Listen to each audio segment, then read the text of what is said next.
Oke, halo semuanya, apa kabar? Jadi di video kali ini gue lagi dapat kesempatan buat nge-review sebuah keyboard dengan fitur rapid trigger lagi. Tapi kali ini fokusnya beda, karena di video yang lalu itu soal keyboard rapid trigger sebelumnya itu tuh fokusnya bisa dibilang banyak gitu. Karena yang sebelumnya itu gue review itu Bridge 75 itu fokusnya lumayan banyak tuh. Rapid trigger iya, udah gitu fiturnya juga lumayan macem-macem. Fokusnya ke build quality, kualitas keycap bagus, ada fitur ball catch dan segala macam. Tapi keyboard yang kali ini itu fokus banget sama fitur dari switch Hall effect-nya atau si rapid trigger-nya. Bahkan mereka klaim kalau software-nya itu tuh mereka develop sendiri. Dan kalau misalkan bisa dibandingkan, mungkin ini mereka itu ngincer ala-ala Wooting gitu kali ya. Cuman sampai hari ini gue masih belum nyobain Wooting itu kayak gimana, entah keyboard-nya atau dari sisi software-nya kayak gimana gitu ya. Jadi gue nggak bisa compare langsung gitu, kira-kira perbedaannya seperti apa. Jadi ya langsung aja gue bahas soal keyboard ini. Nah, ini keyboard namanya Zirnex Herald 68M. Oh ya, keyboard ini harganya tuh di 1,7 juta ya, dan kebetulan ini keyboardnya gue dapat pinjaman dari Infinitas juga, jadi kalau misalnya kalian mau, linknya nanti akan gue taruh di bawah. Oke, yang pertama dia itu layoutnya 65%, layout yang bagus menurut gue buat gaming, karena dia compact, tapi tetap ada arrow key-nya. Dan untuk F-ROW-nya sendiri, buat game FPS terutama itu sepertinya sih jarang kepake ya, karena gue jujur main game FPS pun gue nggak pakai tuh si F1 sampai F12, kecuali gue main Dota, baru itu mungkin ada kemungkinan kepake. Nah, lanjut untuk build-nya sendiri, dia ini pakai material aluminium. Untuk si case-nya pakai aluminium 6063 yang biasanya itu dipakai di custom-custom keyboard juga. Jadi secara aluminium dia itu materialnya halus, gue suka, dan bukan aluminium yang jelek gitu. Dan untuk case-nya sendiri tuh dia bukan full pakai aluminium block gitu ya, karena tuh dia di bagian samping kanan sama kirinya itu dia bisa kayak dicabut gitu atau dilepasin. Jadi ya ini buat keep to note aja. Intinya sih secara build quality ini bagus, nggak kayak keyboard aluminium yang murahan gitu deh. Nah, buat desainnya sendiri menurut gue dia ini cukup futuristik karena dia itu nggak yang terlalu polos banget, dia masih ada lekukan-lekukannya gitu ya, terutama di bagian case bagian atasnya, terus di bagian samping arrow-nya itu juga ada aksen warna kuning, begitu juga di bagian lubang USB-nya juga ada aksen kuningnya, terus di bagian bottom case-nya itu dia juga bisa dibilang cukup polos, ada aksen mirror polish gitu, dan ada tulisan nama si keyboard ini ya, Herald 68M, terus di bagian samping case-nya itu juga ada tulisan nama si keyboardnya juga sih di engrave di bagian situ. Dan secara overall desainnya gue suka karena simple tapi nggak terlalu simple juga. Nah, buat keycap sendiri dia ini pakai material PBT double shot OEM profile, dan jujur di sini sih gue pribadi lebih suka cherry profile, tapi ini preferensi aja sih sebenarnya. Dan ini mereka pakai OEM profile bukan karena dia south facing atau north facing ya, karena di keyboard Hall effect sendiri, di keyboard ini terutama itu bisa dibolak-balik mau north facing atau south facing, itu tetap bisa-bisa aja gitu ya. Cuman ya balik lagi ini preferensi aja, karena bedanya OEM sama cherry profile menurut gue pribadi nggak begitu jauh. Dan karena si keyboard ini layoutnya normal, jadi kalau kalian mau ganti keycapnya pakai keycap aftermarket itu juga bisa. Paling perlu di note aja kalau modifier sebelah kanan bawahnya itu dia 1U semua, dan kebanyakan keycap aftermarket itu sih biasanya udah nyediain modifier 1U kayak gini. Terus untuk pilihan switchnya sebenarnya dia ada banyak, cuman kebetulan gue dapat yang versi Gateron Magnetic Quad. Menurut speknya dia itu actuation force-nya di 30G dan dia pakai spring 15 mili. Jadi secara feel dia cukup enteng tapi lumayan nendang bottom out-nya. Dan overall sih gue nggak perlu adaptasi apa-apa di switch ini ya, karena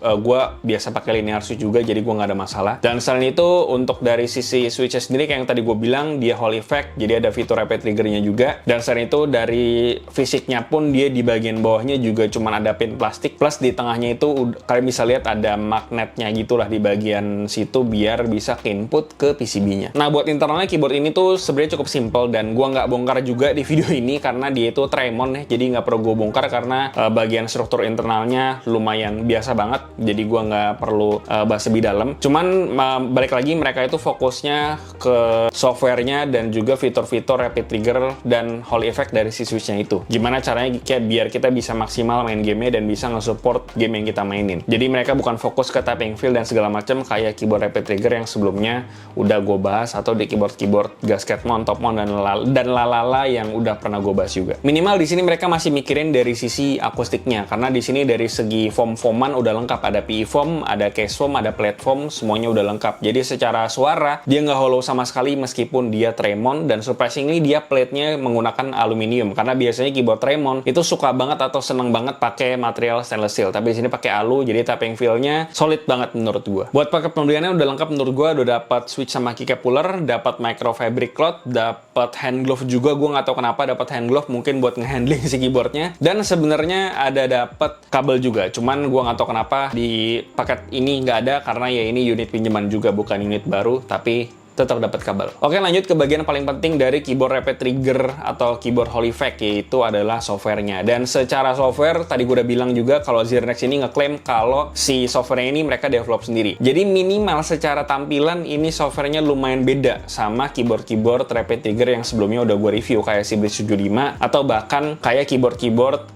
yang pakai switch magnetiknya Otemu. Itu lumayan beda karena ada beberapa keyboard yang pakai magnetic switchnya Otemu, itu softwarenya mirip-mirip. Nah, kalian udah tau lah keyboard apa yang gue maksud. Nah, yang jelas pertama kali gue dapat keyboard ini, itu gue nggak tahu kenapa si switchnya ada beberapa yang kurang responsif, tapi ternyata itu cuma perlu dikalibrasi lewat si software, dan setelah gue kalibrasi itu semuanya udah balik normal. Keyboard ini tuh polling rate-nya di 8000 Hz, tapi kalian bisa ganti ke yang lebih rendah kalau kalian mau. Terus dia juga bisa atur di bounce, ada fitur accidental touch juga, ada button stability sama Windows keylog kalau memang diperluin. Dan di section bawahnya ini kayak yang tadi gue bilang, kalian bisa kalibrasi ulang kalau memang ada error atau nggak kebaca. Nah, itu bisa dicoba dikalibrasi dulu. Terus lanjut ke fitur Rapid Trigger-nya, di sini kalian bisa langsung pilih aja kira-kira key mana yang mau kalian aktifin Rapid Trigger-nya. Kalau mau di WASD, itu tinggal kalian pencet aja WASD-nya, terus sudah tinggal kalian adjust. Mau di titik mana dia ke input atau di release-nya juga bisa. Buat second input-nya pun dia juga bisa. Terus bisa atur dead zone-nya juga di sini. Terus lanjut ke section yang satu lagi, itu ada multifunction key. Dia ada beberapa mode. Yang pertama dynamic key travel. Jadi pada dasarnya dia punya 4 stage gitu pas kita pencet sampai ke bawah, pas masih di bawah tapi udah kita lepas, dan pas udah bener-bener kita ngelepas si key-nya. Dan di 4 stage ini kita bisa ngasih komen apa aja di situ. Misalnya mau pencet key yang lain atau mouse, karakter, itu semuanya bisa. Intinya ini mirip-mirip makro sih menurut gue. Terus ada empty ini mirip sama dynamic key travel, tapi kalau yang ini bedanya dia cuma 2 stage doang, antara pencet sama lepas. Terus ada toggle juga, jadi kita bisa bikin satu key itu fungsinya jadi toggle doang. Kayak misalnya di game ngewajibin kita buat hold control untuk crouch gitu ya. Nah, di keyboard ini kita bisa langsung set sendiri dia jadi toggle, nggak perlu di in-game-nya. Terus ada RS juga, kalau menurut si Zirnex ini mirip sama fitur snap tap yang kebanyakan kepake di counter strafing gitu deh. Dan bahkan ini dikasih tahu kalau fitur ini nggak bisa kepake di CS2. Terus ada SOCD, nah intinya SOCD ini kalau misalnya kita mencet 2 key barengan, misalnya contohnya arrow kanan sama kiri, nah itu kita bisa set mau ngeprioritasin key yang mana yang kepencet duluan, atau bahkan bisa kita set jadi nggak kebaca sama sekali atau netral. Atau bisa bikin dua-duanya tetap ke input, itu juga bisa. Dan ini biasanya gue tuh lebih familiar ini fitur ada di game-game fighting sih biasanya, karena butuh banyak mencet directional input barengan atau buffering gitu kan. Terus ada HT juga, nah ini contohnya misalnya kita ngelepas A, nah nanti yang D-nya bakalan ke trigger otomatis. Ini sih gue nangkepnya mirip-mirip sama si snap tap tadi ya harusnya. Dan kalau lihat si contoh-contohnya ini, memang si keyboard ini kelihatannya emang ditujuin banget buat main game, karena contoh-contohnya itu kayak udah dikasih skenario-nya gitu buat main game. Intinya sih secara software gue nggak ada isu sama sekali. Gue udah cobain buat main game juga. Gue udah cobain fitur SOCD-nya, toggle-nya, sama RS atau RT-nya gitu ya. Nah, itu gue nggak ada masalah sama sekali pas nyobain. Jadi kalau kalian pengen manfaatin potensi dari switch Holyfact-nya di keyboard ini, itu bisa banget diaplikasiin ke game yang pengen kalian mainin. Dan skenario-nya sebenarnya ada banyak, cuman nggak mungkin gue bahas satu persatu karena bakalan kepanjangan nantinya. Tapi emang kelihatannya si software Zirnex ini tuh kelihatan lebih rame gitu fitur untuk si Rapid Trigger-nya ini dibandingin sama magnetic switch-nya software keyboard magnetic switch-nya Otemu yang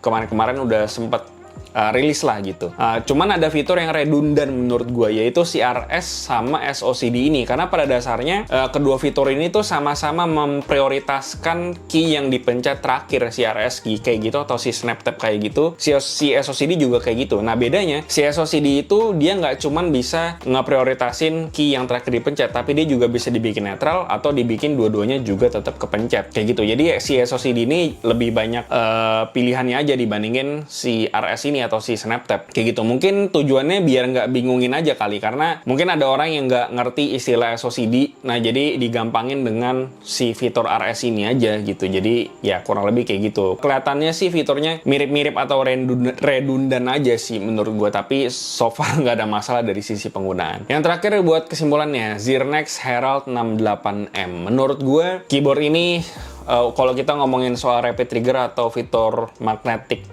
switch-nya ini menurut gue ini udah lengkap menurut gue. Cuma memang secara fundamental nggak bisa dibandingin sama Breeze 75 yang fokusnya ke banyak hal gitu, kayak gasket mount, mau ngincer typing feel, mau ngincer assembly-nya gampang dan lain-lain. Cuman memang si Zirnex Herald 68M ini fokusnya hanya di software-nya tok aja sih, dan juga dari sisi build quality-nya lah bisa dibilang. Karena secara pricing di Infinitas sendiri tuh dia harganya di 1,7 juta, dan menurut gue ini harga yang cukup reasonable karena software-nya menurut gue bagus dan gue nggak ada masalah, gue nggak bingung juga cara pakainya, cukup gampang. Dan kalau kalian memang mau manfaatin fitur magnetic switch di game-game yang pengen kalian mainin, gue rasa ini bisa jadi salah satu rekomendasi gue. Dan minimal build-nya juga aluminium, jadi harga 1,7 menurut gue masih bisa dijustifikasi harusnya, karena si software pun juga oke menurut gue. Dan ya gue rasa itu aja bisa masuk rekomendasi gue kalau kalian memang cari keyboard rapid trigger yang nggak banyak gimmick aneh-anehnya, cuman fokus di softwarenya biar bisa nunjang main game kalian. Ini bisa jadi rekomendasi buat kalian. Dan ya gue rasa itu aja yang bisa gue bahas soal Zirnex Herald 68M ini. Seperti biasa, kasih gimana pendapatkan di bawah, dan like dan share jika bermanfaat. Follow sosial media kami di IG, TikTok, jangan lupa subscribe juga di IG, TikTok, semuanya ada di bawah di deskripsi. Yang terakhir jangan lupa subscribe dulu, share,